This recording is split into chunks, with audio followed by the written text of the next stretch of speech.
Bismillahirrahmanirrahim. Assalamualaikum warahmatullahi wabarakatuh. Innal hamdalillah nahmaduhu wa nasta'inuhu wa nastaghfiruh wa na'udzu billahi min syururi anfusina wa min sayyiati a'malina. May yahdihillahu fala mudhillalah wa may yudlil fala hadiyalah.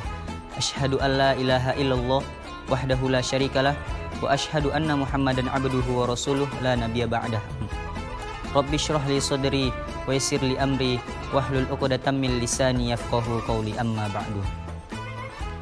Alhamdulillah, suatu ucapan yang sangat pantas yang seharusnya keluar dari mulut seorang hambanya, karena Allah masih memberikan kita semua segala karunia dan rahmatnya, segala nikmat dan kesempatan, nikmat melihat, nikmat mendengar, nikmat berjalan, nikmat bernafas, dan semua nikmat yang Allah berikan kepada kita. Dan yang paling penting adalah Allah masih memberikan kepada kita semua nikmat iman dan nikmat Islam, sehingga kita masih bisa menjalankan apa yang diperintahkan oleh Allah dan menjauhi segala larangan Allah Subhanahu wa taala, dengan mengucapkan alhamdulillahirabbil alamin. Yang kedua, salawat dan salam tak lupa pula kita haturkan, kita sampaikan kepada baginda besar kita Nabi Muhammad sallallahu alaihi wasallam, yang mana Nabi Muhammad lah yang telah membawa risalah ini, Nabi Muhammad yang telah membawa umat Islam ini dari zaman jahiliyah, zaman kegelapan, zaman kebodohan, kepada zaman yang terang benderang, yang penuh dengan ilmu yang berkah, dan insya Allah tak ada lagi kemusyrikan di sini. Pada kesempatan kali ini, izinkan saya untuk menyampaikan kultum yang berjudul keutamaan sholat malam. Hadirin yang berbahagia, di dalam surah Al-Muzammil Allah menurunkan firman-Nya pada ayat 1-3 yang berbunyi, A'udzu billahi minasyaitonir rajim. Bismillahirrahmanirrahim. Ya ayyuhal muzammil, wahai orang yang berselimut, qumil laila illa qalila, bangunlah pada malam hari kecuali pada sebagian kecil, nisfahu awinqus minhu qalila, yaitu separuhnya atau sedikit daripada itu. Hadirin yang dirahmati Allah Subhanahu wa taala, pada ayat yang pertama ini Allah menyampaikan, Allah memanggil Nabi Muhammad didahului dengan kata-kata wahai orang yang berselimut. Siapa orang yang berselimut itu? Orang yang berselimut itu adalah Nabi Muhammad, yang dalam keadaan sedang tertidur. Pada ayat yang pertama ini Allah memanggil Nabi Muhammad, wahai nabiku, wahai Muhammadku, wahai kekasihku. Lalu pada ayat yang kedua yang berbunyi qumil lail, bangunlah pada malam hari. Pada ayat yang kedua ini Allah memerintahkan kepada Nabi Muhammad, Allah perintahkan kepada Nabi Muhammad untuk menjalankan atau mendirikan sholat pada malam hari. Lalu pada ayat selanjutnya yang berbunyi illa qalila, kecuali pada sebagian kecil. Apa maksud kalimat pada sebagian kecil ini? Maksud kalimat pada sebagian kecil ini, Allah menerangkan bahwa Allah memberikan keringanan kepada Nabi Muhammad, Allah memberikan kemudahan kepada Nabi Muhammad untuk melaksanakan sholat pada malam hari tersebut. Kata Allah, untuk menjalankan sholat itu, walaupun engkau menjalankannya hanya 2 rakaat, engkau menjalankannya hanya 4 rakaat, dan seterusnya. Lalu pada ayat yang ketiga yang berbunyi nisfahu awinqus minhu qalila, yaitu separuhnya atau sedikit daripada itu. Pada ayat yang ketiga ini Allah memberikan waktu kepada Nabi Muhammad untuk menjalankan atau mendirikan sholat pada malam hari itu. Kapan Allah memberikan waktu kepada Nabi Muhammad? Allah memberikan waktu kepada Nabi Muhammad untuk melaksanakan sholat malam itu pada waktu sepertiga malam. Kapan sepertiga malam itu?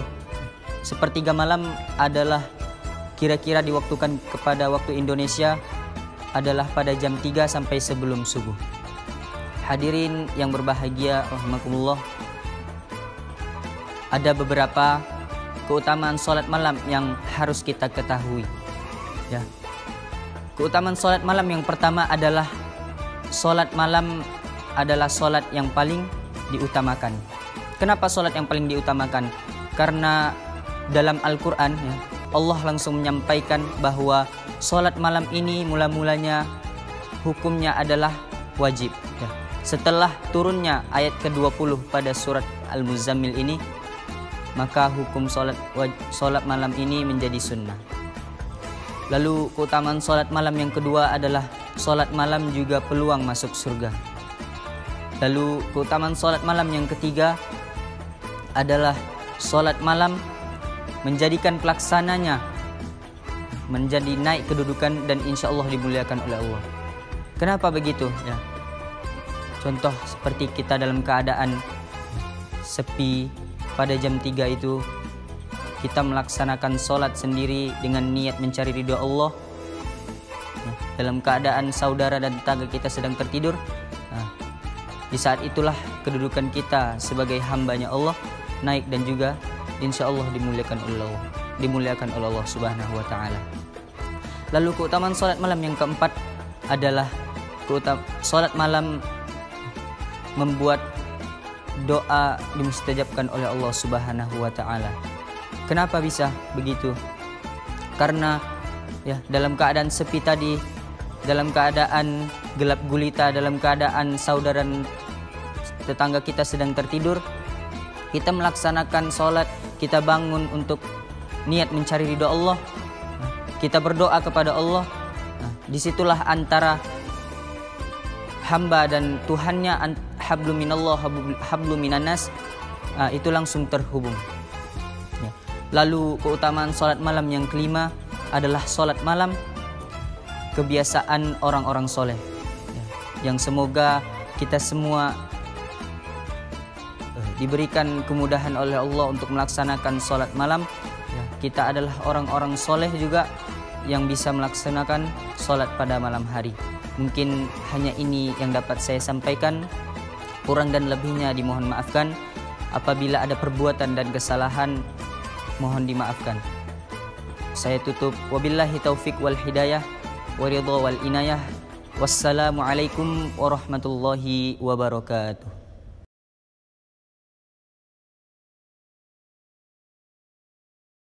Allahu Akbar,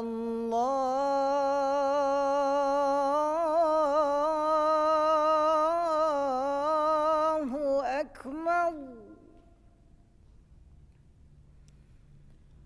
Allahu Akbar,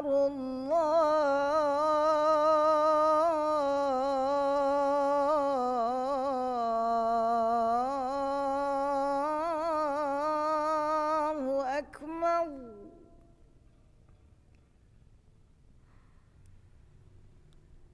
Asyhadu an la ilaha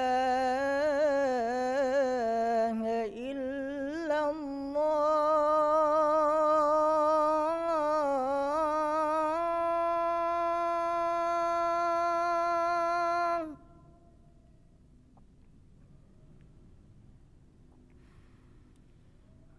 Asyhadu an la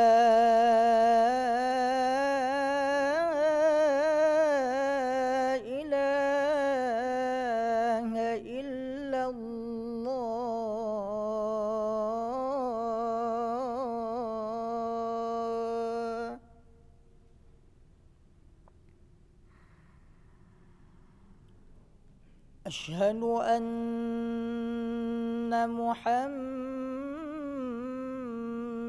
Rasulullah.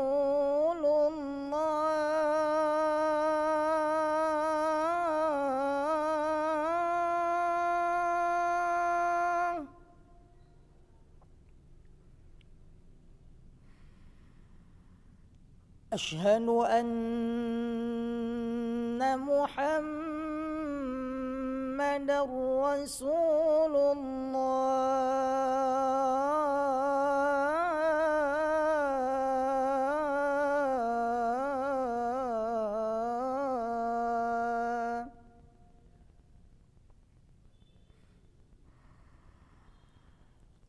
حي على الصلاة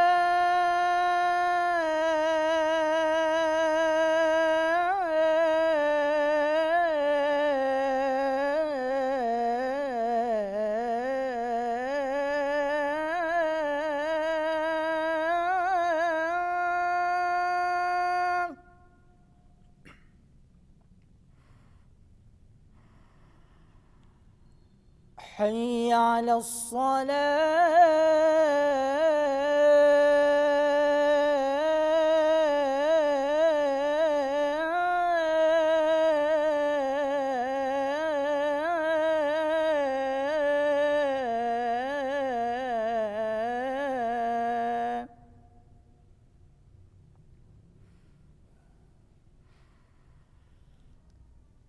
حي على الفلاح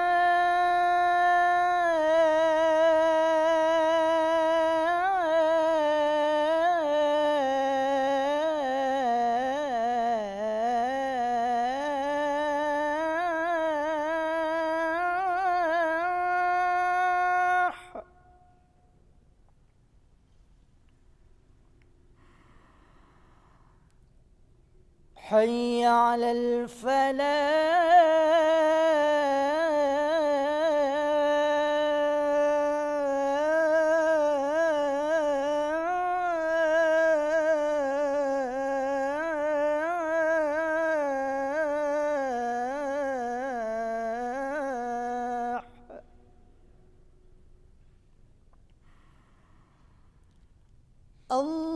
الله أكبر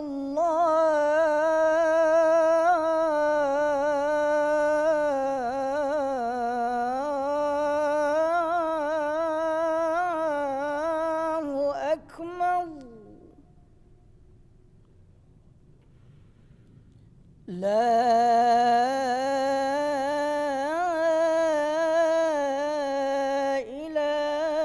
إله إلا الله